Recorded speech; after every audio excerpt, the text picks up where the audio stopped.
Welcome to the show, everybody. This is a special highlight episode. We're crazy busy getting ready for the Campout Festival in Raleigh, September 9th through the 11th, with camping until the 12th, Patreon Day on the 8th. Can't wait to see you guys. And also, there's so many people bringing friends that want to introduce them to the show. So we thought we'd do a fun highlight episode. And we're kind of calling it a B-sides one because these are the ones that didn't quite make the cut for being posted on Instagram, Mind Under Pod, or on our Facebook or Twitter or whatever. And most of the time, that was just because we try to have highlights that are under a minute or so.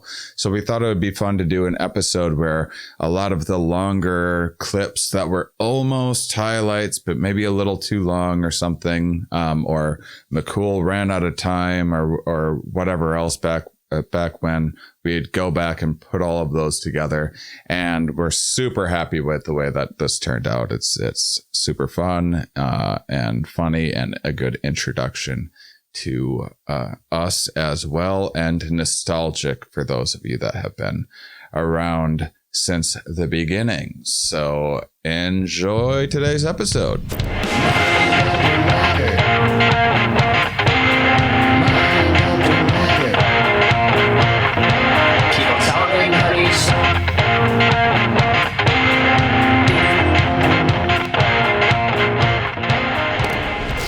Zippity, zippity, zip, bamboo! Welcome to Mind Under Matter, everybody. Feels good, doesn't it? Feels good to start zipping. Doesn't feel good to say hello and welcome and but if you say zippity bim bam boom, then you're feeling good all over. Zippity, zippity, zap. Yeah, I was hoping you'd zip me. I stayed quiet for not even half a second, hoping that the zippity would come out, and it did, and Christmas is here. Yeah, we're really becoming jazz musicians over here. Zippity-bop-bop. Zippity-bop-bop. Write books or plays. What do you think about it? 100%. Sure, strongly agree. Sure, strongly I haven't written agree. a play yet, but I could do that right now. Ophelia walks in, stage left. Oh, what a wonderful day, madam. Madam was confused. Ophelia had never spoken with that accent before. She had been known to have her occasional eccentricities. All of a sudden, a door opens. Being a criminal profiler who studies the personality of murderers would be an interesting job. It's implying for us, not for one. For us. Yeah, fours agree because you're like you're trying to stop them. You're on team good guy or whatever. Yeah, I'm a strongly agree. I would get it if someone offered me a job doing that. I'd probably take it. It seems interesting. Yeah, I don't know how much work I'd get done. Like, did you read about what crimes they did? Oh no, I am today though. I'm gonna email that to you by tonight. Oh, I'm not saying I'd be a good worker. I'm saying I'd be interested in the work. Yeah. Procrastinating on the murder investigation. You know he's killed 3 more people, right? Oh yeah, just throw that in the Slack, and I'll bump that priority up to orange. That's a fucking amazing premise for a show. The murder investigators that are like kind of lazy procrastinators. And there's no twist where then it was actually their procrastination that solves it. No. There's just they made it worse. It's real problematic. Yeah, that's very funny. That could be a good sketch or something. Maybe they have to solve it once it gets to them because they run out of people to kill. And then it's down to them. Like, oh, okay, we actually have to solve this now. Let's see. They killed everyone but us. So we know that their target is people. But I also saw a dead animal on the road once, so they could be killing animals too. We better go study animals. We better go watch David Attenborough docs just to be sure. You know me, always leave it to the last minute. I'm curious how a Ouija board works. Oh yeah, I am curious actually. I'll do strongly agree, even though I've never even tried one. I'm a 2-spot on that. I'm just like, I guess this is his most problematic statement, because if you're into Ouija boards, you're like, I already know how they work. And then if you're not into Ouija boards, you're like, I already know how they work. They don't. and so people don't generally, it's like his lowest rated statement. How could you resist though? Like if there was like you and me, or maybe like 3 of us doing it, how could you resist not pushing it in a direction? How could you hold it and not like resist the like moving it to like F U C K U R M U M S A S S A? You did that, didn't you? I'd just be so annoyed by like not being able to figure out who's being the asshole. I couldn't not do it. I guess that's why I would like even after 8 times I'd be like, okay, seriously, no, I won't fuck with it. It's funny to be into like, oh yeah, Ouija boards work, and like believe that, 'cause it would be like so many of the things, like I always feel like there's a little bit of people that knows that it's actually not real, because otherwise it'd be like front page news. You know, imagine if a bunch of 9-year-old girls at a slumber party, actually, that's like the headline in the newspaper, slumber party of 5th grade girls connects to the other side, the actual another dimension, and then you're like trying to figure out how to replicate it. Like, okay, did you eat the cheesecake before you braided the hair, and just like 9-year-olds figured out how to communicate with the dead? It'd be fucking proof amazing. Of life after death, incontrovertible proof. Thanks to Bethany, Ashlyn, and Jashlyn. This is Soup's Cup. Metroid? What is that?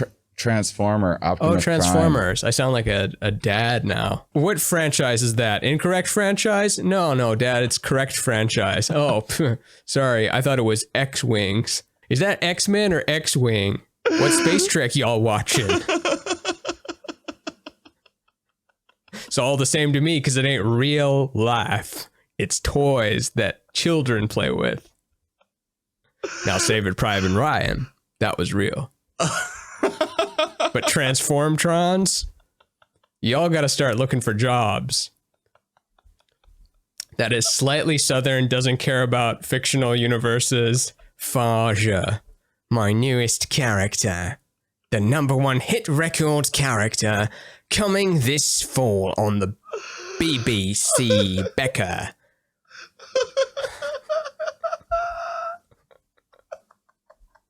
More of this on the podcast and at the Campout, coming September 9th through the 12th. Only on ABC. You have a Faja character. It's so good. Oh yeah, everybody's got to have a Faja character. What was your Faja like? Was he too supportive or just supportive enough? Is that a Russell Brand talking about his? No, this is what they're not telling you tonight. Joe Biden wants to take your guns and make your kids confused. And no one's talking about it except here on Luminary.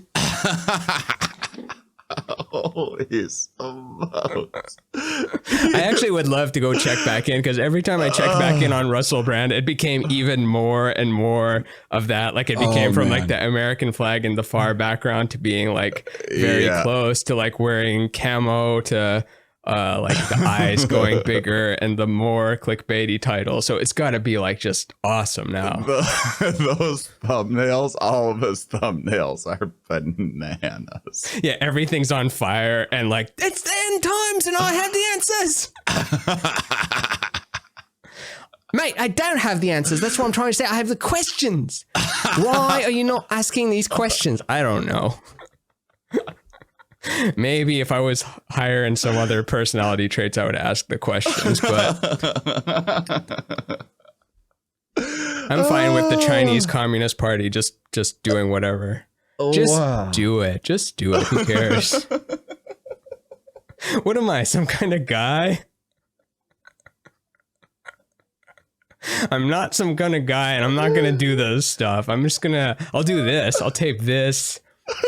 I'll do the Campout. I'll perform at the Campout. I'll tour. I'll talk and stuff, and I'll write stuff and draw stuff, but I'm not going to do stuff. Whatever mix of caffeine and other things that you had before this, it's perfect. Write it down. The perfect balance.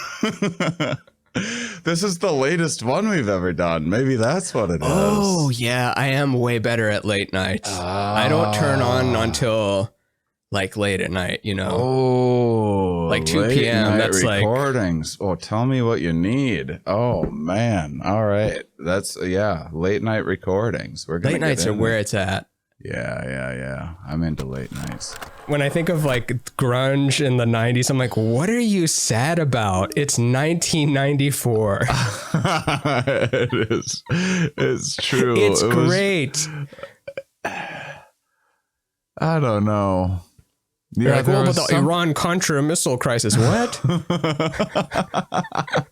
You mean the thing you hear on the news, like once during 8 o'clock news, before the 24-hour news cycle, before Trevor Noah, before every... Don't you think that was part of it, though, was like how... It was like death by lameness. Like the 80s were so just like intensely lame.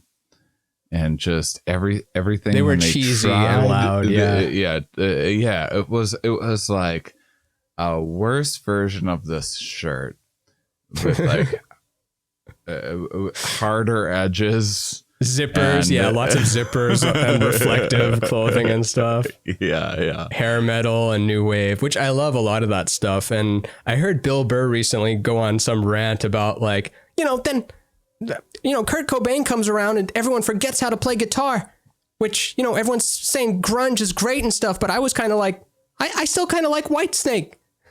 Because Bill Burr loves, hair metal and that movement. So like when grunge came along, he's like, I'm not done with Whitesnake yet.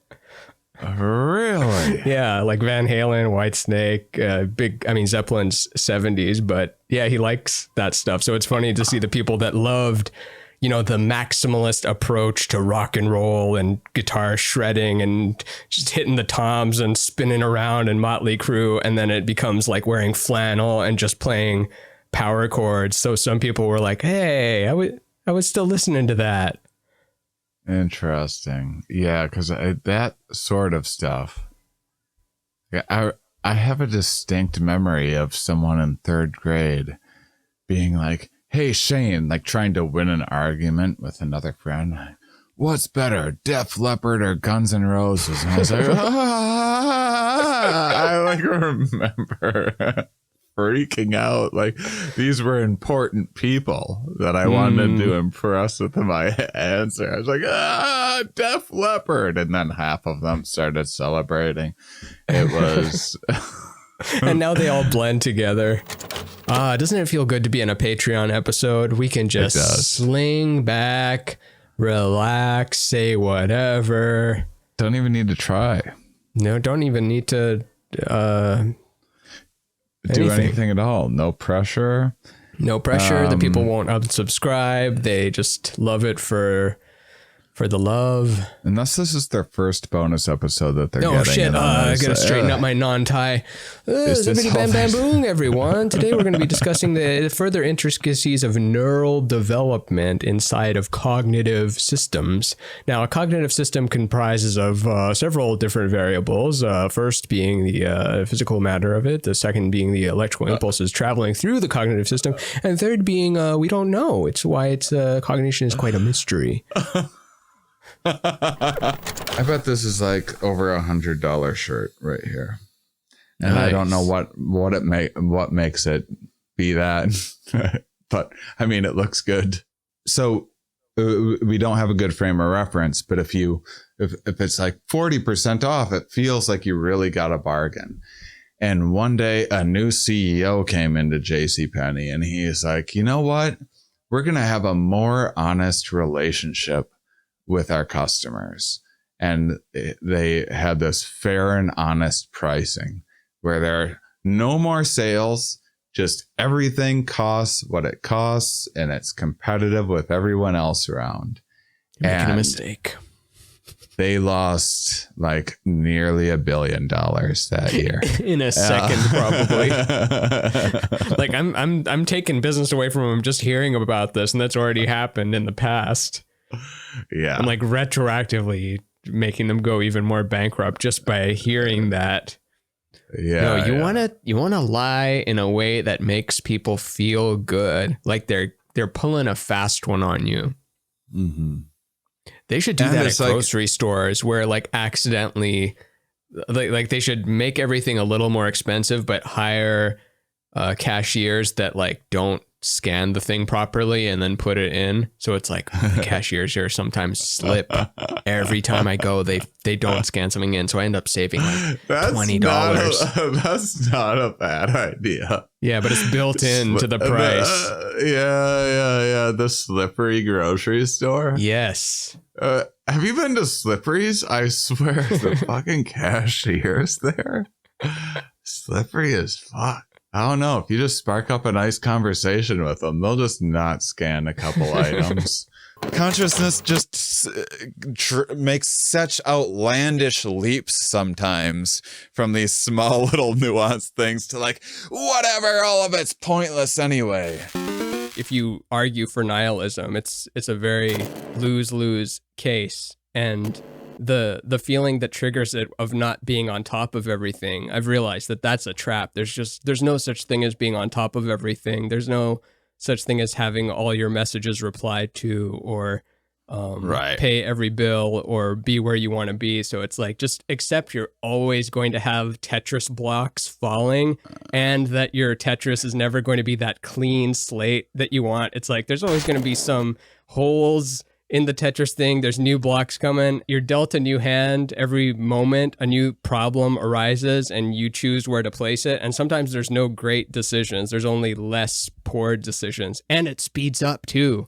They had to know that as they're making it, at least at a subconscious level. Like Dmitry Rushkinov or whatever Russian dude that programmed it was probably like, and as you get older, time goes faster because each year is smaller percentage of life. Whereas when you are 1 year old, another year is 50% of your life. Whereas when you are 80 years old, 1 year go by like this.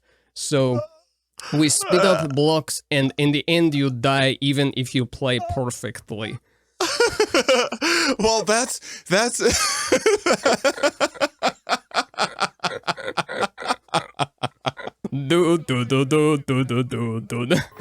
like, I can't tell you for certain that I'm not going to turn into a giraffe tomorrow, but I can tell you that there's like, imagine if we got turned into giraffes for free and then got upset about it. We would not deserve to live if we got to be a giraffe for free. You just wake up like, God, why does my neck feel so long today? Why is my head hovering 2 stories above where my room normally is? Why am I no longer attracted to human women and can only think about giraffe pussy? Why are these thoughts? I better find a mirror somewhere. I have a theory.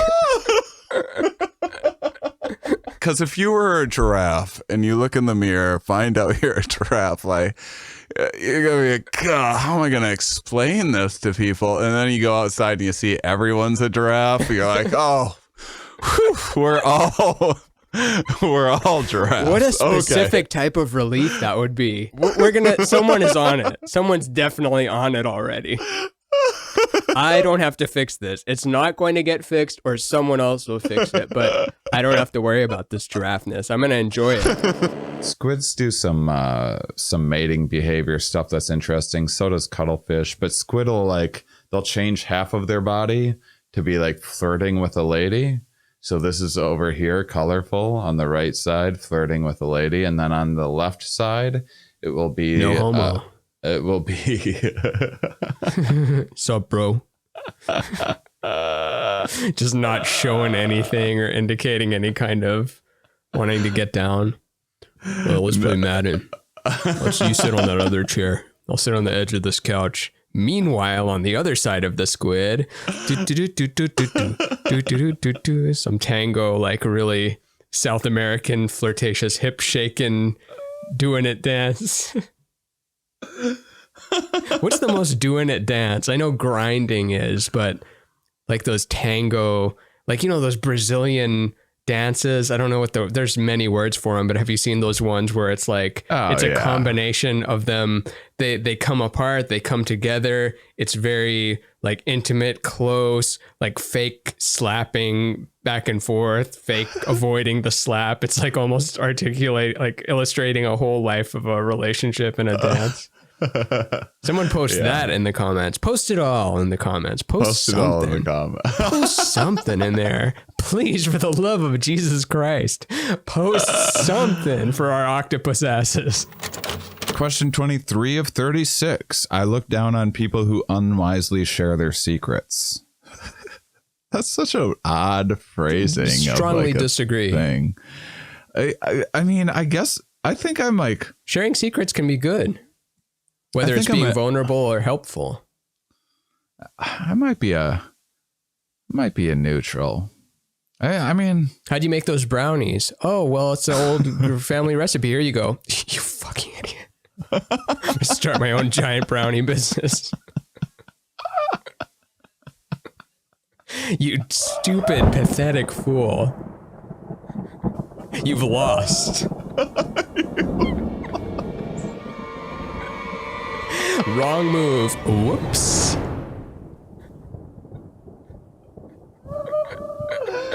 I've beaten you. Machiavellian Ramin is one of my new favorite characters. We just got a new one. That's very good. Guy who steals brownie recipes, starts his own brownie empire. How do you make these? Oh, it's on the side of this Betty Crocker box right here. You fool. The circumference of your chest as a male is related to your correlates with depression. So if you got a big pecs, then you're happy. Yeah. Oh, interesting. Because you're dominant, and if you're a male, so there's also oftentimes gender differences where men tend to be a bit more status seeking in a way that we think about status in our modern culture, and females tend to be a bit more affiliative and child rearing in the way that we think about those things in our modern culture. And the reason why I'm putting all these caveats on isn't to be like politically correct or something. It's just that it's insanely complicated. So something like testosterone, which when increased will seemingly increase aggression. It's more nuanced than that. It will increase aggression toward the appropriate things. It will increase aggression toward the outgroup or the subordinates. The correct thing, yeah. Yeah, you won't just start punching at random people. It's just the people that you already kind of wanted to punch. You're going to be more apt to punch. And additionally, if you change, it seems to be more about status seeking than anything else. So if you can't change the game and you turn the game into a game of altruism, and increased testosterone levels, you'll see people compete about being altruistic. Like, you know, if you give a bunch of people testosterone before going to an auction for a charity, you're going to get more. I bid this. Exactly. So it doesn't always mean like, oh, testosterone means you're more violent or something like that. It often means more competitive, and context is really important. Here's a question. Where do they get that stuff? When you get testosterone injections, like, are they getting it from other humans, or do they synthesize that? Or is it from a bull? I've never thought about where they actually get the hormone when you're getting, because it's not growing on a lemon tree or even a testosterone tree. So where do they get it? Testosterone doesn't grow on trees. Yeah, just these two nuts. I don't know where they get it.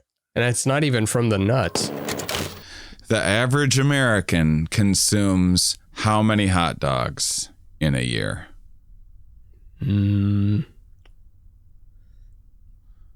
900. The average American consumes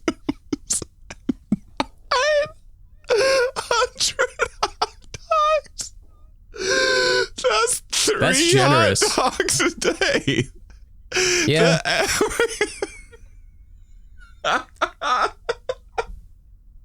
They must. There's people bumping that number up, no matter how many vegans are lowering the number. 3 hot dogs a day on average. Okay. The average American weighs 500 pounds. It's a solid guess. It's 70, which is a high. 70 a year? 70 a year that is a high number. That's 6 a month. That's 6 Let's fucking see. So hot dogs a month. if I ate 70 a day, then okay, my number would then be 2590. Yeah. If I was the average American. Yeah. And I would have been 3,500. That can't be the case. That's pretty good. It can't be the case that I've had 3,500 hot dogs are delicious, but hot dogs. The diabetes is caused because it's a one-way communication. There's only so much fat cells that your cells can take on. They have no way of signaling back to, God damn it, what is it? The kidneys? Where's insulin come from? Someone corrected me last time, so now I'm in my head about it. Man, I didn't even think it was kidneys. I thought it was like some kind of, I don't think that it is. Some insulinary gland structure. Where is insulin produced? Pops in the gut. Right. You gotta guess the pancreas. Oh, pancreas! I forgot about that pancreas. Yeah, I've got one, and it's doing stuff, and I forgot that it even is a thing. I was like, kidney, stomach, liver, intestines. That's everybody on the bus. Let's get out of here. And now I'm like, where's Kevin? And pancreas is the Kevin, and it's like waiting at home like this. But cool, put a pancreas with its hands on its thing. Just kidding. Don't do anything that's not fun. I just watched that documentary about Val Kilmer, and there's a section when he's like, boy wants to be a Batman when they grow up, and then he had to wear the costume and couldn't breathe and like could never move and wasn't doing anything, and he's just like a half of a face and that's it, and he'd just be like standing in places. Like, oh yeah, you want to be Batman, you don't want to dress up and act as Batman. Or any type of acting. I imagine, I mean, I've never done any giant scale acting stuff outside of little commercials, but imagine filming a movie and having to read that same line 10 times or 15 times and then just doing that for, basically you have to act the whole movie dozens of times. Well, you're wearing something that makes you itch a bunch. Like this is, I wonder how long it will be until my entire body just itches horribly, because I'm already like, it's definitely a thing. Because so I was we'll just consider this all part of the show. We'll see. Hello, everybody. Welcome to Mind Under Matter. This is a special Halloween episode. I'm your Void, Shane Mauss. Joining me is the visionary Ramin Nazer. If you're wondering why why we're wearing these right now, you'll have to go to Patreon to see the characters in the world that we've built there. And Ramin's nodding yes dramatically, so I can see him responding. It kind of gives you more freedom to use your body in like dancey ways that you wouldn't otherwise, because it's like, I'm not Ramin under here, I'm Dave Waite under here. I think Derek Chauvin was innocent. I think that the Trump should do 18 more years. You can just hold whatever opinions you want behind the morph suit.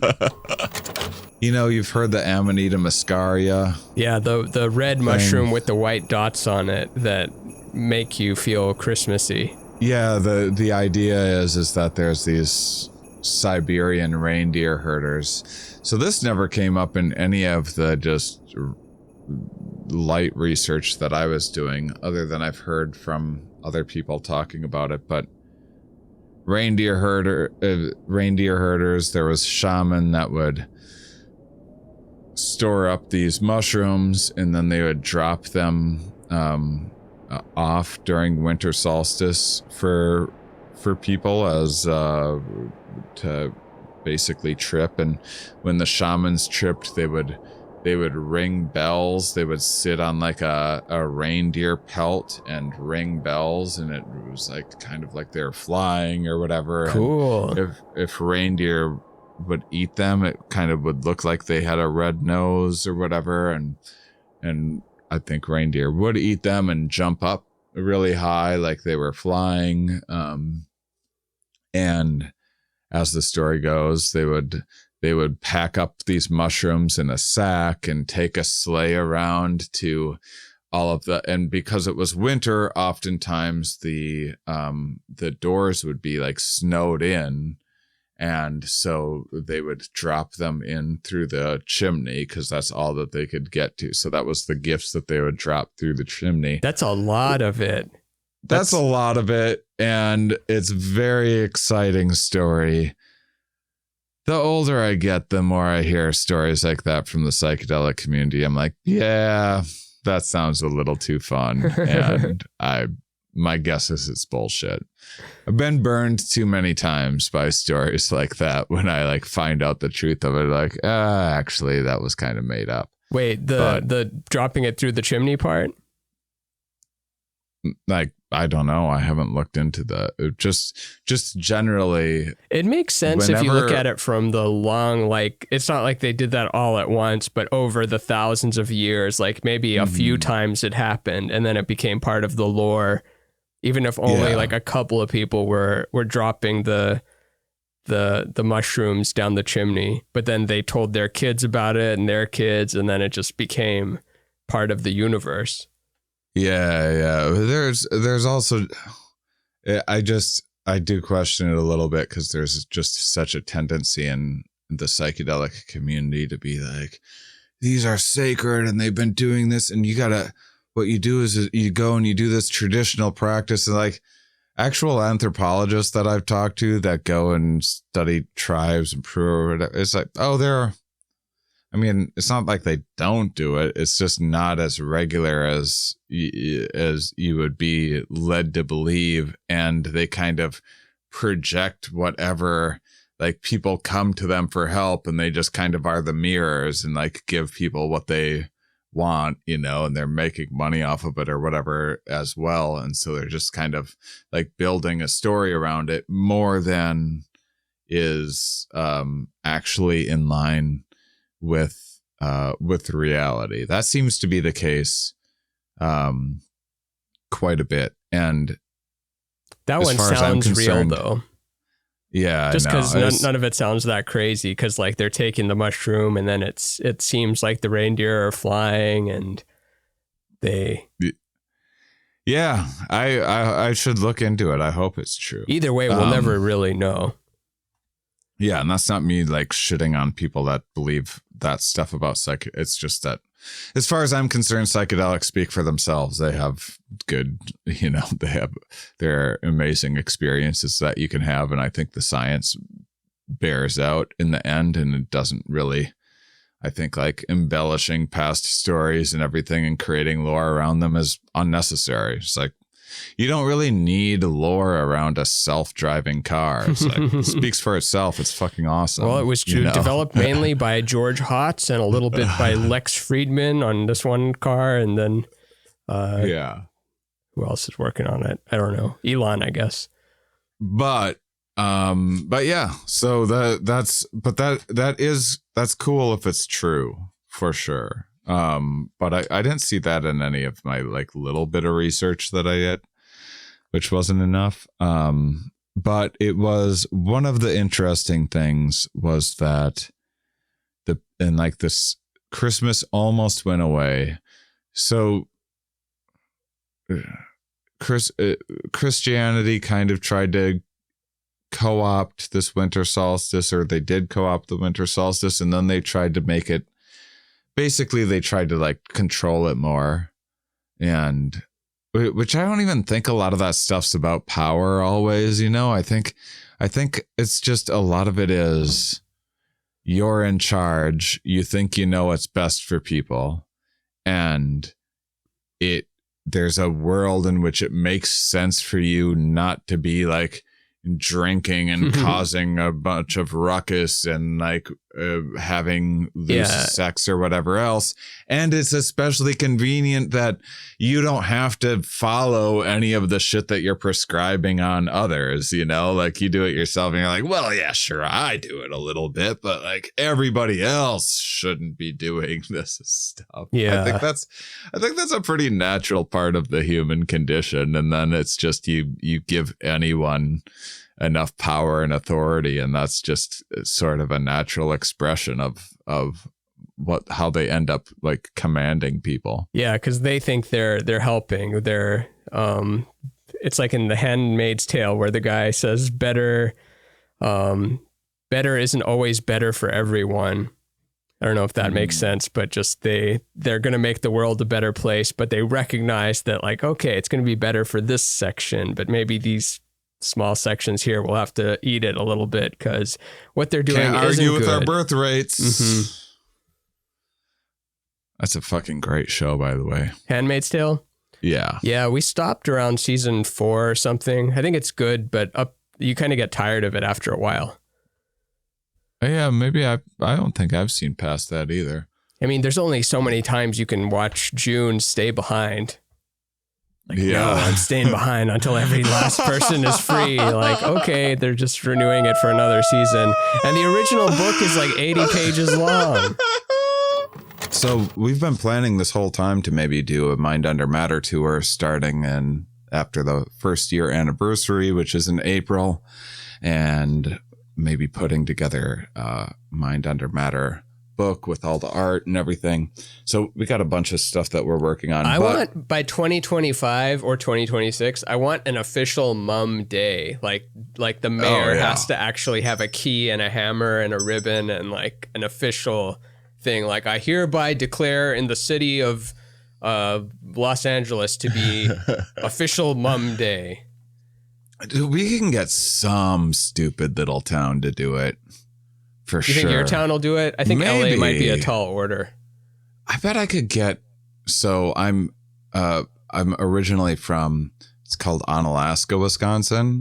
Mm-hmm. I've had mugs set there, and it's outside of a larger city called La Crosse, and La Crosse, that might be ambitious, but maybe Onalaska would have a Mind Under Matter day. It'd be worth exploring. That would be funny. Yeah, doesn't like Dave Chappelle have a day or something? Does he? I'll be. He is a more notable figure than both of us multiplied by each other, but still times 1,000, yeah, a million. But yeah, But there's a lot of goofy ways to get like keys to the city and stuff. I didn't think about that. That's what I like about this show is that we get to have just ridiculous.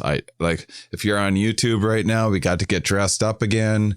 I'm wearing gold suspenders. I've never worn suspenders in my life before. Don't wear them with gym shorts is what I found out. I just have a wedgie right now. I have a wedgie for an entire episode. And I found out that these glasses without the 2022 are actually the kind of frames that I would want with those glasses. Those are like the hippest 2022 frames right now. That's like what Neil Brennan is going to have in 2 years. Maybe we should do a Mind Under Matter app where we encourage people to be themselves under the Mind Under Matter dating app, the photos only dating app. Photos and hashtags only. So yeah, and we pick the hashtags. We have different categories, and it's totally private. It's just a way to share with other Mind Under Matter people and us. Even though we have been talking about the idea of the owner looking at the thing, we're totally not looking at your buttholes or. The butthole only dating app where like you don't get to put a name, it's only a picture of your butthole, and then based on the other ones you see, you either press in or you back out. And how did we meet? We met on Butthole Blur. Bumbler. Butt Blur. We don't know if this is a full episode or a public or a bonus. I think this one's so good we should just delete it. It's so good we should just throw it in the trash. I like that it's like the most amount of butthole talk we've ever done. And I'm like, oh, this one's very good. This is the best one we've ever done. I'm going to put ad money into this one. I'm sending this to my mom. Look what I've been up to. I bet you're going to reconsider your opinion of me now. Bet you feel pretty silly, huh?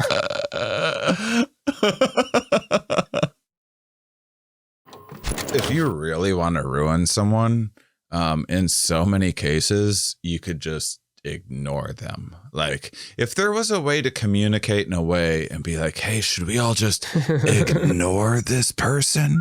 If people could do that, that would ruin people. Instead, it's like, can you believe this person? And like so many people that get enriched from that and everything else, and it perpetuates the conversation, blah, blah, blah. We'll do a whole episode of it sometime. The reason I brought up the suggestion is because there's a fun story he brought up. He said he saw that on my Instagram, a thing about canceled priests, and that's why he came up with the idea of suggesting it. So I was in La Crosse, Wisconsin. This billboard's no longer there. I drove by this billboard and I was like, oh, what now? And it was so peculiar that I was like, I think I'm going to double back. I think I'm going to turn around, go way out of my way, and go back on this highway to see this this billboard. And it was maybe I'll message this to McCool so he can insert it for people on YouTube. But it just said, not one more penny until you reinstate our priests. And those aren't the priests, are they? Well, first of all, look at this. Look at the middle guy is not who you lead with. Okay, now that's a face. Let's see. Looks like Craig Ferguson. Let's zoom in. Oh, it just looks like a really sinister guy. Right in the middle. Who it is. They led with the most sinister looking person. It looks like Michael Keaton doing his like really crazy Michael Keaton face, but without the charm behind it. It is what that looks like. It's like someone auditioning for a new weird like aged Joker mobster type. It's like a combination of a lot of bad things, and they put his face right in the center. It's like, man, Catholicism just, they need better PR department than they have. And it's just like, well, what if you, like, the person taking the picture is like, can you smile bigger for this creepy? I know you guys are kind of bogged down with a number of horrifying accusations that have come to light over the past several decades and a number of provable cover-ups. But can you just smile a little creepier? We'll stick you right in the center. Each one looks like a different archetype on To Catch a Predator. It is like there's 5 different types of dude there, and they all fit into that category. It's the zodiac sign of them, and they might not have even. I don't know if they're canceled for the child molestation things. They might have been canceled for I don't know, saying a word or for hosting a gathering during lockdown, or what did they get canceled for? So first of all, you go www.canceledpriest.org, and I'm like, do I go there? Do I go to that site? I'm like, why did I already turn around? I already did this. Now I'm invested. I better go to this site. Is this a trap? It was such a peculiar sign. And so I go to canceledpriests.org. Front page. Hi, there in Chicago. Mel here. Mel Gibson video. 7 minute rant. I'm like, oh my God, I'm so glad I did this. And I pressed play. And like, I've had times speaking of like cancel culture and stuff, I've had times since the whole Mel Gibson thing. Like, I remember seeing I lived in Malibu. I saw Mel Gibson at a Ralph's grocery store on like Thanksgiving Day or something, like running around frantically and like looking like a lunatic. But there's been times where, you know, he'll release a new movie and I'm like, do I watch that? And sometimes I'm even like, you know, maybe he just had a rough like few goes at things, and maybe he got help now. Maybe he had some. Yeah, I've had plenty of alcohol problems. Who knows what happened? Is it his anti-vaxxers are the Jews? Yeah. I'm like, maybe it's time to see what Mel's up to. Maybe he's turned it all around and he's back on the sane train, and he's not. He's a insane person, and it's a lot of it was basically him constructing like crazy Da Vinci Code ideas of, like, I think what it is he was saying, or at least under the impression, that there's like a certain orthodoxy that some priests are trying to preach that the modern Catholic Church does not agree with, or something like that. Oh, they're canceled by the Catholic Church. Something like that, yeah. And so it's a lot of like, and who's canceling them? These bishops? Well, who's electing these bishops? Well, when I worked on the Passion of the Christ, I met some of these bishops, and you know what I thought of them? It's this insane video that I recommend everyone watch, and then be like, oh wow, Mel Gibson is actually insane, and he made this whole video for this organization, which he probably assumed no one was ever going to see and was never going to like become public in any way. And then I found it just through sheer happenstance, and I think it's incredible. He got, how long is it? Because I am going to watch this. Do you want to take a break and watch it? You can. Can we just play it? Can we play it? No, we can't do that. Because I don't know how things work. I don't know if we have copyright infringement or something. But I wanted to just comment that he almost, it was to his advantage that he was yelling about the blacks or the Jews or women or whatever I just remember the Jews one. I'm just throwing the other ones in there in case. Yeah. Maybe he didn't. So just slander. I'm protected against slander because what I'm saying is not English. Everything I've said is a random combinations of sound as that your coincidentally lawyer, sounds like all statements. Of this is legal. Yeah. Yes, but the it's like people wrote him off in 2003. Yeah. So he wasn't like brought up, and then he's not disappointing anyone right now. He's like seen as George Bush or something. George Bush disappointed people so much that now it's like, oh, he's the cute old man that paints. And like, I miss Bush. That was better than Trump. Bush was just so much better. And now he paints, and just like you're grandfathered into this class of okay people. Whereas like people hate J.K. Rowling probably more than Mel Gibson. That's a very funny take on what's going on with Mel Gibson. Yeah, go hard and go early. If you're being good, see, we're fucked because we're kind of good. Yeah, and we'll probably misstep in like 5 years or 12 years. And like, see, when they said they didn't want to talk about cancel culture, what do you think now that you're being crypto canceled, which is a new form of cancellation? Whereas before they could just stop you from getting shows on Netflix. Now they can cancel your crypto, and they got crypto canceled by the Crypt Mob and Generation Alpha, and even Gen Z thinks they're lame, and Gen Z is like 40 years old now. But oh man, I can't wait to get crypto canceled. That's amazing. Yeah. But Mel's off the deep end. I mean, if you want to take a break and watch this quick and give me, I don't mind. McCool doesn't mind editing it. Do you want to do it? Let's put it on here. Canceledpriest.org. Yeah. Okay. Let us pray. In the name of the Father, and of the Son, and of the Holy Spirit. Amen. But just know and give thanks to God for Mel Gibson.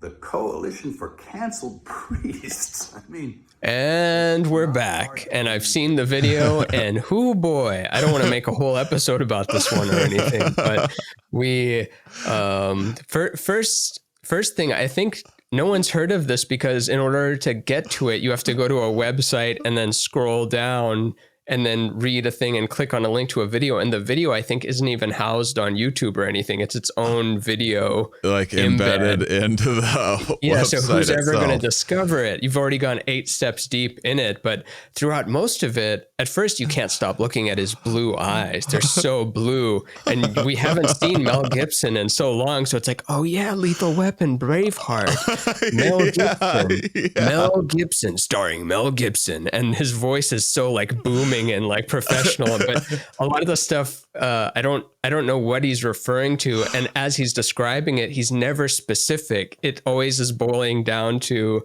like, what are they up to? A group of bad people that are bad are here to take down what I find to be the most honorable people of all time. Now, has this happened before? Sure, but now it's happening here. And now, how do you judge the good people from the bad? Well, you shall judge them by their fruit. You seen any good fruit lately? It's wild. Like that someone contacted him and he is just like, yeah, and I know just what to say. And then he just went on this 7-minute. It's incredible. I love it. My favorite part, though, is the finale because it's however long. What did you say? 7 minutes? Yeah. Of a complete rant with no, almost because he's a professional actor and like he's just good at like telling a riveting story in case you're just there the whole time. It is kind of riveting. Yeah, and you're seeing the worry in his voice, and then like he's describing how basically all of everything that is good is falling apart and chaos is taking his place. But he ends it with, but of course the gates of hell cannot prevail. The victory is God's, not ours. All is the devil cannot win. God wins. So it's all good. And it only can with us in our hearts. But I love that no matter how afraid you are, in order to have the ultimate faith, you have to say, but of course, Satan can never beat God, duh. But it's not cool to let him get this close, though. You shouldn't let him get this close to winning. He could never win. It's the devil. The devil can't beat God. God is pure love light, is one is the only, and you are in him and gave his only son and all this. But you shouldn't let him get close to winning. We shouldn't let them get close. It's our job to not let them do the impossible, which of course they won't do because that's impossible. It's funny, like I'll watch like Jordan Peterson clips and stuff, and it's just him. Every one of his highlights is just guest nodding along with like whatever he's saying. He's just not like, always. Oh wait, on his podcast, yeah, I guess. But like if he does interviews, he'll if it's either a completely blow him interview or it's a like try to take him down interview. If he does other people's things. Oh yeah. On his, and they do interesting things. Like one BBC thing, they put the interviewer in light and they put him in the shadows. Like he literally didn't have a spotlight on him, so he just looks like this dark figure in the corner. That's funny. Yeah, and he's like, well, there's problems with socialism, that they don't talk about. And then it's just like, oh, I'm not going to listen to this shadowy figure. Bad talk my baby, socialism.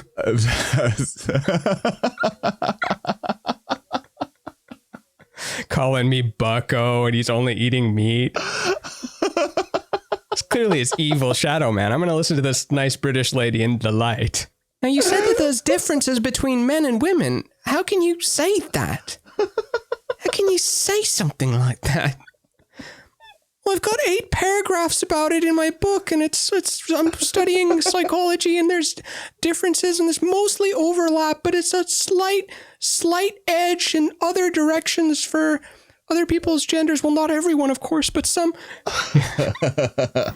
The law of one is that all that is multiple must stem from one. You can't have multiple stuff as a fundamental thing of the universe. It all comes from one. Doesn't have a beard, doesn't say that you can't be gay or whatever. None of that stuff. It's not the one God of like, and then listen to the bearded guy. It's not that. I'm talking like one, like whole thing. That would be a funny way that would be a funny takeaway of like, say you had afterlife or, a near-death experience or something like that. You're in a coma, you come out, you're like, I saw the one and like, well, all right, Ramin, tell us, what was the one like? And you're like, well, doesn't have a beard and doesn't say anything about homosexuality. That's all I have for you. A beardless. What if it's when people say, I don't believe in a bearded man in the sky. What if it's, I believe in a beardless man in the sky. He looks really weird. He's like shaved beard god. Like it looks baby-faced a little. Yeah, I believe in a little flavor saver god in the sky. Soul patch Yahweh. Soul patch Allah, which says to know Allah is to know oneself. Oneself. And that is what I like to communicate through Cosm and Antheon. In other words, it's just right. So if you're imagining like, oh, this episode's gonna stink, it's the opposite. It's just right. It's gonna smell be terrific. Mm-hmm. You're gonna reluctantly be like, I'll sniff that episode. And I'm gonna be like, that we all do it, don't we? We sniff our own episodes. You think you don't want to, but you like to put it up close to your nose, maybe rub it on your ass a little bit. We all have asses. Why do they call it asses? Isn't it just one ass? It's got 2 cheeks, but it's one ass. What happens if you lose a cheek? What happens if you lose a cheek? No offense to our one ass cheeked listeners out there. We equally love our double ass cheek listeners, our single ass cheek listeners, and our triple ass cheek listeners. But if you've got 4 ass cheeks, you can suck all 4 of those. Fuck off. Get out of here. I don't need that in my life. First off, don't you have enough going right for you when you have double ass? Like that's you don't also get my praise and envy, a little bit of envy. It's a perfect metaphor for the Swiss Army knife that is our brain, that is our like psychology, that is our adaptability, that is our ways of managing different environmental issues. Humans. And what is the environment? It's everything. It's the whole thing. It's all of it. It's all. And what is all of it? Well, This is everything that Jordan it just gets you Peterson, so everybody. emotional. It just gets you so emotional thinking about all of it because it's got everything, man. It's everything. And I just kind of get teared up talking about it. And you've brought that to light a lot. You've helped bring that to people, and I applaud you for it. Was it just so good? And it just gets me right here when you do it. I mean, it's very unusual for a science book to do as well. Well, with the general actually, public. Shane, not really. When we look through history, science books are in fact the most popular books of our time. It is only in the last 50 or 60 years that science has become secondary to Teen Beat or listening to SoundCloud rappers. Which Yuval Noah Harari's here, everybody. Special guest for the Mind Under Matter episode. You might want to pause this, watch a lecture with Yuval Noah Harari, and then appreciate, or just imagine that Ramin is crushing it because he is. don't look up my voice, because you'll notice that this one is much higher of a voice than the other sapien, which is the actual me. But with these new algorithms that are taking over, it doesn't matter whether it's the real Yuval or a fake algorithm or a person impersonating him. People will still remember it as Yuval. So now phones are really screwing us up because anyone can Google anything at any time. And so everyone's just like, oh yeah, I know that. And you're like, well, how does it work then? And then they're like, well, I'll pull up my phone. Like, oh no, you know how to access that information. That's not the same as knowing. And it's because we're these social animals that get all of this through time. We benefited from knowing, okay, I'm going out. I have this person that knows how to build a shelter. I have this person that knows how to hunt really well. I have this person that can identify plants. All right, that's a solid team. So I have like this network of knowledge that I'm moving with. And now we have this like kind of fickle information age or whatever. And so one of the studies that they do is they did this thing. They're like, scientists discovered this new rock. They like made up a name for it. And they like say a couple things. And then they're Soft like, how rock. much? Yeah. And then they're like, how much do you know about soft rock? And people are like, yeah, pretty much everything. But if you instead say scientists discovered soft rock, this new substance called soft rock, and named after the genre of music. It is the funniest genre of music. Just thinking about it, like Soft this. rock. Oh man, have you seen this? This soft rocks. You guys soft rock. You gotta say it quieter than that. I Y'all feel soft rock.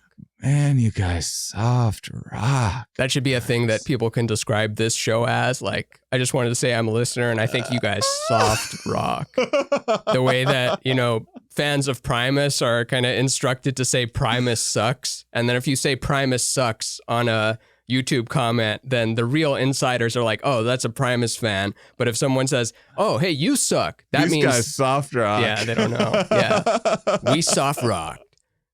The nation's #1 soft rock station, W Mind Under Matter FM. This is a lot of our fans are gonna be like, can I get a, like after a show, I mean, like, can I get a hug? And then you give them a hug, and then they're just gonna be like, you guys soft rock. That's the world I want to live in. That's the reason I want us to return to some sense of normalcy. A world of hugs and handshakes and saying hello to your neighbor. Can I borrow a cup of sugar, neighbor? Sure. That's the world of normalcy I want. I want us to be on tour at an improv in like Addison, Texas. Borrowing sugar from people. Yeah, they're going to bring us sugar. We're going to take it. They give us a hug or a half hug, still masked probably, who knows. And then they go, yo, soft rock. Like, oh, thank you. You get it. You get it. So the experimental group of the study, they go, scientists found this new matter, soft rock. Oh, I think they say, and scientists figured out everything that there is to know about it. So they say that in both conditions. So the first one, they go, scientists figured out everything they know about it. This mystery rock. What do you know about it? And people are like, everything. And then in experimental, they go, scientists figured out everything about this new soft rock, but it's classified information. How much do you know about it? And people are like, what do you mean I don't know anything about it? Because subconsciously they know they can't access that information. Yeah. They can't Google it. How much do you know about Secret? I don't know anything. How much do you know about Thing? I know everything about Thing. Fuck you. Do you know everything about Secret Thing? No, of course not. I'm not in the government. I like different characters and I like to pick up on their mannerisms and stuff, and like I don't have the arsenal to debate either side of even what that means, even within the context or out of the context of it. Of course, like I said in the beginning of this, any blanket term of like, well, it's supposed to be this way and not that way, and well, it's supposed to be, I don't know, maybe it's the opposite and we're wrong. That is two exceptionally confident characters that have, but also wildly different in the way in which they're. Who, Brandon Peterson? Yeah. Oh, yeah. Well, one treated addicts, and then I am an addict. What you got, mate? Because it's we snorting it, or we putting it up our bums? I'm just joking, of course. My daughter Mabel is listening and doesn't. I was going on Instagram.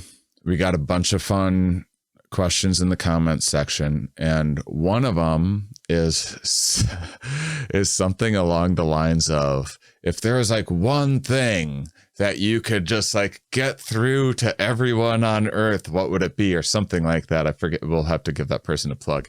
But so I was like, you know what? I've been putting off this thing where I've meant to just like sit in front of a camera by myself and just go through all of my thoughts on everything that's going on right now and like use it as a time to organize it and just like maybe not even publish it, just get it out of my brain, whatever. I want to get pandemic-wise, or you mean out of my brain. Yeah, pandemic-wise. But and highlight like the evolutionary underpinnings and make it about consciousness and not like throwing this publication versus that publication. I start recording this thing. It's going okay. I don't feel very comfortable recording by myself on camera. So that's part of it. I'm like, I'm probably just going to delete this whole thing. I'm recording and like, it's, I'm going back from the Big Bang to like the origin of life on Earth when viruses started and some of the stuff we've talked about on the show. I'm like a half hour in, I'm to like sex just starting to evolve to switch up locks and the lock and key immune system to outwit viruses, blah, blah, blah. Red Queen effect, stuff we talked about on the show. And then I just start getting like foggy and I'm like not thinking as straight. And I'm like, man, I only made it like 30 minutes and I'm already like, I can't, and I'm like getting in my head and I'm pausing and then I just start getting like super tired and I'm still trying to talk through. And finally, I'm just like, yeah, okay, I guess I'm just going to scrap this one. I'll have to take it again. And then afterwards, I just had to lay down. I was like, man, I'm like, what is this? I'm not like mentally exhausted. I'm like foggy, but racy. I'm like, is this like hints of mania, which I'm always on it's like kind of zany kind of thinking. And I'm foggy and I'm laying down and I'm like, oh man, nothing's ever going to work out. Like none of this is pointless that I'm doing this anyway. everything that I do is a failure. It's all crumbling. And I'm like, and then I get to this part where I start having like a suicidal thought and I catch myself and I'm like, I had this Patreon get together recently, and someone on Patreon, oh my gosh, anyway, my supporters know I don't remember names for shit, but one of my, I'll plug it in an upcoming episode. One of the Patreon people that joined for game night we talked about it in the bonus episode, has a meditation, getting high meditation app that she's starting. I'll give it a plug in the future. And she was telling me how like getting really uncomfortable while getting really high and getting okay with that. It's like a benign violation that trains her for uncomfortable experiences in real life. So when stressors happen in real life, she's just like, oh, this is just discomfort. And I'm moving through this. And I start, and she's like, and you can apply it to real life. And then I start thinking that I'm like, yeah, I'm just uncomfortable right now. And then I was like, you know what? You can just apply this to real life. You don't have to be high for this to work. And I go, oh, I'm high right now. I ate an edible like 45 minutes ago and totally forgot. Because I don't normally eat edibles. And it was a fast-acting edible. Oh my! And you're trying God. to you're trying to credibly describe. High. You're trying to credibly describe what's all going of the on. Workings of the universe. Yeah. Now, did you get the idea to do that post edit? Did you get the idea to record that post edible or pre edible? I think I had the idea before the edible, and then I was the day before I'd had a headache, and I had one of these fast acting 5 milligrams, super light. And it just relieved my headache and I felt a little looser. So I was like, I'm not necessarily sharing this with anyone. So what's it matter? I'll pop a little 5 milligrams is all. That's what a lightweight I am. I'm still high right now. Not much, but 5 milligrams. And then I ate it and then I just forgot. I just forgot that I had done that. And then I hit record and I was in the moment and I just started. And I just really spiraled out of control. And I was like, what is even happening with my brain right now? This is crazy. Just totally forgot. That's amazing that it can do that to you and make you forget that you ate it. Like, you don't forget that you've been drinking. Maybe you do. I've never forgot. Psychedelics were meant to be like a way to get people into hearing me blab about perception and consciousness, just like I talked about like mating behavior, or like used breaking my feet to be like, hey, I broke my feet. Isn't that crazy? Now let's talk about the evolution of pain. It was just a way to introduce people into science in an accessible way. It was never meant to be like, oh, we should, hey, will you just keep talking about breaking bones for the rest of your life? Like, no, that was just like, that was the means, not the end of where I was going. But anyway, so yeah, that's it's like when artists have it's like when a band puts out a record different from the last one and people want them to stay as they were, because then that solidifies their reality as, oh, this person is that character forever. Mm-hmm. I can, that's grounded. I can stand on that forever and know that 20 years from now, they'll still be the psychedelic guy and they'll still have the opinions I projected onto them, and they'll be my friend. And I can go up to them at the show and cut in front of everybody else, and they'll listen to my ideas, and together we'll solve badness this afternoon. Maybe we should do like a gay pride episode or something in like June, that, yeah. Celebrating. Yeah, we'll be allies, or we got to be gay for a month. Just a month, though. After that, I'm putting back my camo hat and getting back in my truck. The only thing I waste my money on is premiums. Get those primo subscriptions. How many you got? Let's see who's got more in their belt right now. I'm rocking. I got HBO. Okay, got it. I got Hulu. I got it. I got Hulu with the Showtime Netflix subscription. I got it. Hulu subscription. I got it. Disney Plus subscription. I got it. I think I just canceled my Disney Plus subscription. Showtime Plus subscription. I got it. Amazon Prime Video. Boom. I got it. I'm paying fucking $100 a month. And it's the best. All the women. It's the best $100 a month. all these incredible psychedelic artists from all over the world came to put together a festival that was just for them. It wasn't open to the public. It was never advertised to the public. It was just for them. And it was just a bunch of artists like painting and stuff and doing their booths, and everyone was on so many drugs, and it was fantastic. Like I'm watching this guy paint like miracles on so much acid. I can't believe it. And my front bun's getting a little unmanageable here. No, let it happen. Let it do what it wants to express throughout the show. You can't control the front bun. What about the performance? Like, where does that take place?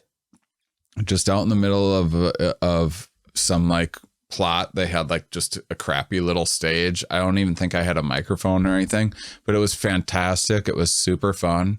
Afterwards, I'm like, I think we're staying here, because he's like, you want to stay? There's extra tents and stuff. Take some ecstasy, and then going around talking with all these amazing people, great music, go to bed. We got a graduation to get to in Portland the next day, like 8 hours or 12 hours, some crazy amount to drive.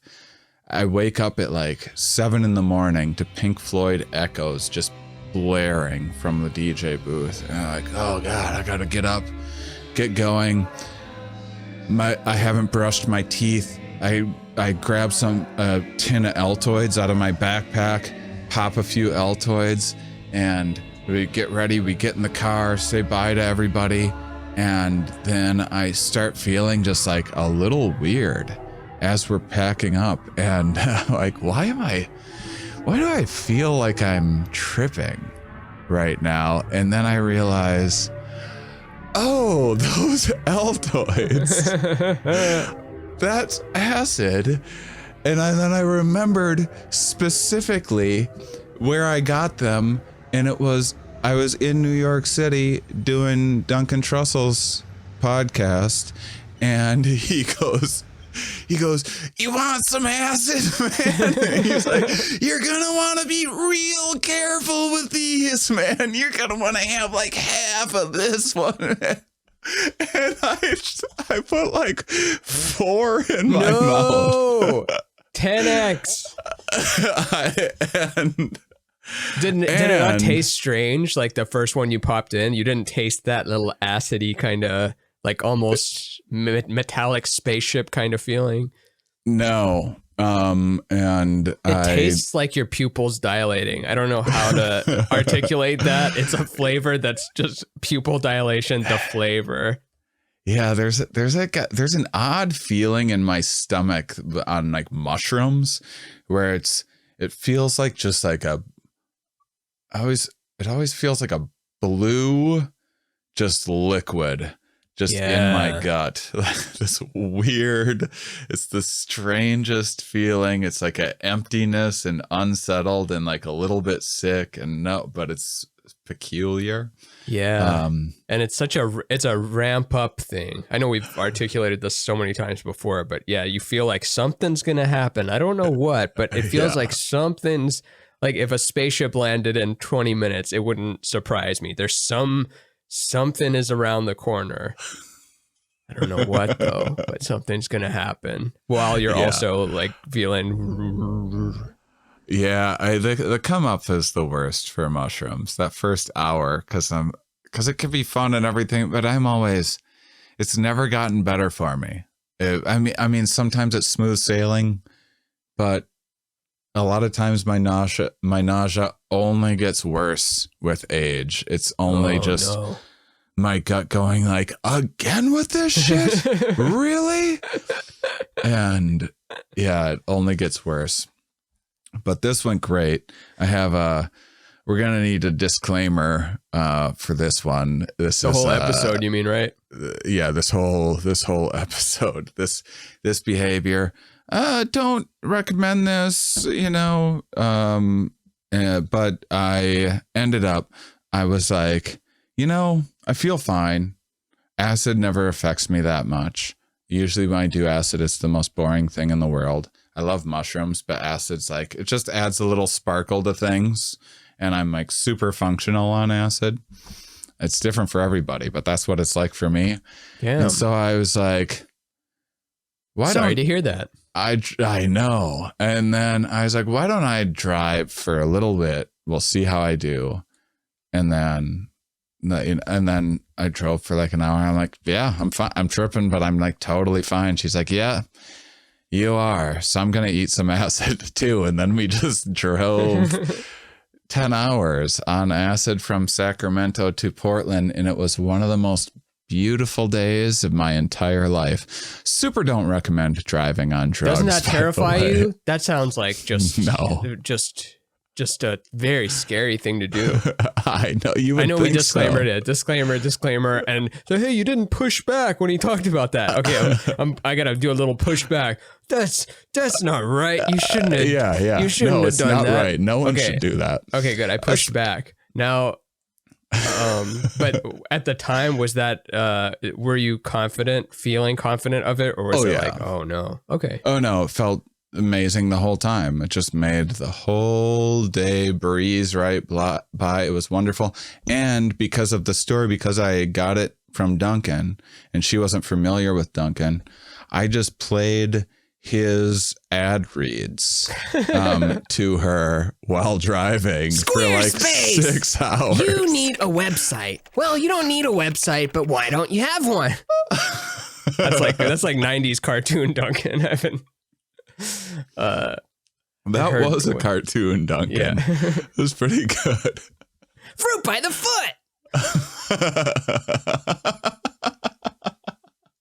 Shredder and the Acrodome. Collect all 4. Should we be pretentious and call this episode 0? Where it's like, this isn't a podcast yet. Episode 0. Well, we have to now. Yeah, we do. Episode 0 of Look Ma, no meaning, or Look Ma, no motivation, or Look Ma, no meningitis, or whatever. Maybe it's just called Look Ma. It's like, why is it called Look Ma? So we were trying to end this like 15 minutes ago. So, well, this is a good sign that we have so much to talk about. So what do we, and what I love about different podcasts is like a thing that you do every time on it. So, how do we say goodbye? Like keep shaking those buns, hon. Because then that's people our show listen to the end for that reward of like a ding. Yeah. And then there's like keep a listening. Pavlovian. Oh, what if we say something like that? Like a meta Pavlovian reference. Keep on salivating. Keep on. Ding. When we say ding, we don't even have a sound effect. We just go, keep on salivating, honey. Ding. And then when they see us in public, we're like, yeah, it's us. It gets tiring that people say it, but I do love interacting with fans. We have really good listeners. We have the smartest listeners. One of my listeners graduated from college. And to finish my thought on Duncan, I once saw him. So here's a case study. I saw both him and Rogan make this same post in like June that was like, the WHO now says we don't need to do like distancing or something. It was some made up thing. It was a fake news thing. They both were like, see, these scientists don't know what the hell is going on. And then it was retracted the next day and Rogan didn't do anything. And Duncan went on and said, hey guys, I guess this was retracted. This was me catching myself, seeing the shit that I wanted to believe at the time. Sorry for spreading like bad information. And that is why Duncan Trussell is my fucking hero. Because he might be into conspiracies and like you know have some buy into like some of the same shit that hooks other conspiracy people, but he also will be like, well, I don't want to be a fucking idiot and wrong, and like I'll listen to like what's wrong with this, like I'll listen to the reasons why I shouldn't think this and hear It's it like out. what Ram Dass says, man. You gotta apologize the day after you. So I read some bullshit, man, and I like to apologize the next day because Ram Dass would call this samsara, which is putting your soul into the perspective of the other person, which is you. That's what's wild about it. So when you're engaged in polyamory, you're literally fucking yourself. And it's beautiful, man. It's beautiful. You gotta try it. I'm sorry. I just went off on a rant there. I'm sorry. I love Duncan. He's so good. You're so good. We're good. We're the goods. We're good. Keep salivating, honeys. Ding. That's going to catch on. I'm going to get shirts made before the podcast's even out. Keep on salivating, honey. Can we do it at the same time? All right. 3, 2, 1. Keep salivating, Barbara. Oh, wait. Whoop. Cool. All right. This is going to be such a large file. God damn it. But yeah, we'll bank this and people will already hear it by the time it comes out because that's how they hear it because it's already out. And we promise it'll get better, guys. This was our experiment one. We don't know what we're doing yet, but thanks for listening. Keep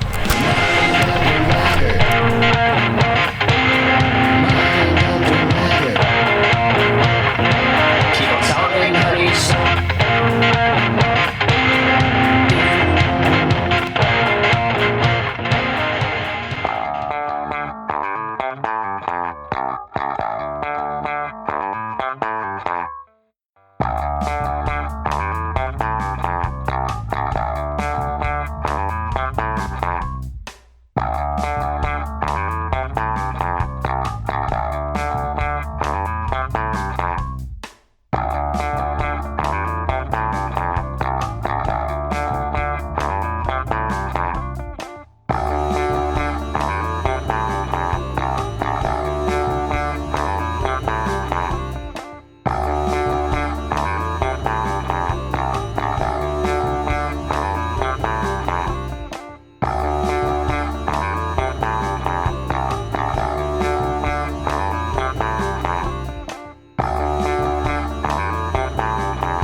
Hope you enjoyed the episode, the trip back down memory lane.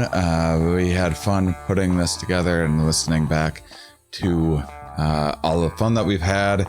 Thanks for all of the support on Patreon. You're the reason why we're able to pay Matt McCool to edit together things like this. It literally cannot happen without you. So thanks to all you soft rockers supporting us on Patreon. Go to patreon.com/mindunderpod to check out all the amazing bonus content that we have there. And we can't wait to see you at the Campout this Friday. Just kidding, not Friday, depending on when you listen to it. It's on September 9th through 11th, Patreon Day on the 8th, camping until the 12th.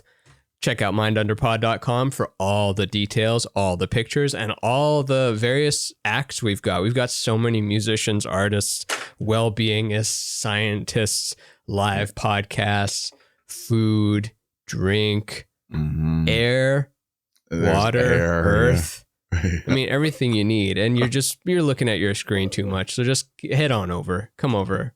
Come on over, honeys. Ding again.